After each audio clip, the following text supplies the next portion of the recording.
మీరు చెప్తున్నారండి, అంటే తెలంగాణలో ఏదైతే ఒక కుల వివక్ష జరుగుతుందని అంటారు, నిజానికి విడిపోయినటువంటి నేపథ్యంలో ఆంధ్రప్రదేశ్లోనే కులాల తత్వం ఎక్కువైంది, కులతత్వం పెరిగింది.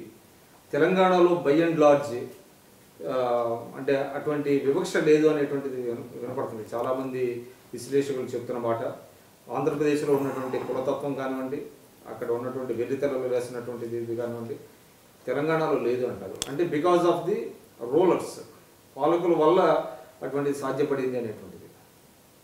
తెలుగుదేశం పార్టీ ఆవిర్భావం ముందు కాంగ్రెస్ పార్టీలో అవకాశాలు ఏ విధంగా వచ్చినాయో తిరిగి టీఆర్ఎస్ పాలనలో అదే అవకాశం వచ్చింది. ఇక్కడ ఒక కులంకు వ్యతిరేకమో కులంకు అనుకూలమో మాట్లాడడం లేదు, వాతావరణం ఉందంటలేను. కానీ ఆయన చెప్పినటువంటి మాటలు, చేస్తున్నటువంటి పనులు, ఇచ్చినటువంటి అవకాశాలు ఏ విధంగా ఉన్నాయని చెప్పనేది ఇది బయట కనబడుతున్నదే.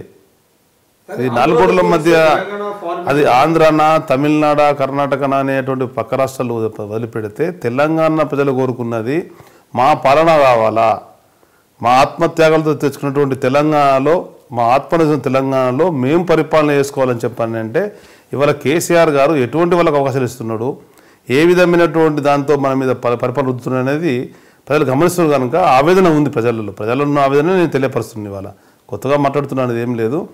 మీరు చెప్పినటువంటి ఆయన ఏ విధంగా నిధులు కేటాయించిండు, ఆ నిధుల ద్వారానే ఆ వర్గాలనే ఆయన ఉన్నాయి అని చెప్పనేటువంటి భావన ఉంది అంటే అది వాస్తవం కాదు అని చెప్పని నేను విస్తృతి చెప్పాను. అంతేగాని అందులో కులాల మధ్యన చిచ్చు పెట్టాలనో, కులాల మధ్య చిచ్చుందని చెప్పని మాత్రం ఎప్పుడు తెలుగుదేశం పార్టీ ఆలోచన చేయదు. ఆలోచన చేసేటువంటి కుసంస్కారం కాదు తెలుగుదేశం పార్టీది. ఇచ్చిన అవకాశాలు ఏ విధంగా ఉన్నాయని చెప్పనే విస్తృతి చెప్పడం జరిగింది. అంటే మీరు తెలుగుదేశం పార్టీ ఆంధ్రప్రదేశ్లో చూస్తే తెలుగుదేశం పార్టీలో అనేక నాయకుల మధ్య సమన్వయం లేదు. తర్వాత మంత్రుల పనితీరు చాలా నాసిరకంగా ఉందని ఆయన సొంత సర్వేలో తేలుతుంది.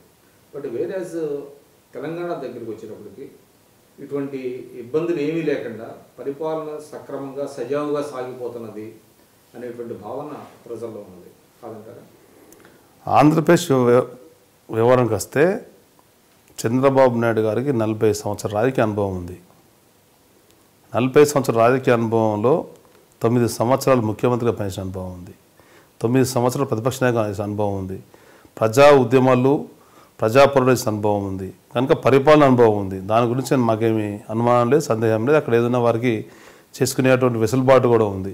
కానీ తెలంగాణకు వచ్చేసరికి తెలంగాణలో ఉండేటువంటి ముఖ్యమంత్రి గారి వ్యవహారాలు చూసినట్టయితే 29 రాష్ట్రాలలో ఏ రాష్ట్రంలో లేని విధంగా ఫామ్ హౌస్ నుంచి పరిపాలన చేయడమా, తను ముద్దుగా పిలుచుకునేటువంటి ప్రగతి భవన్, అది ప్రగతి నిరోధక భవన్, ఇవాళ అక్కడికి వెళ్ళి పరిపాలన చేస్తుండే. కానీ ఒక్కరోజు కూడా సచివాలయం వచ్చి పరిపాలన చేసిన పాపన పోలే. సచివాలయంలో రాష్ట్రంలో ఉండేటువంటి మొత్తం యంత్రాంగాన్ని అజమాయి చేసేటువంటి వ్యక్తులు ఉండేటువంటిది.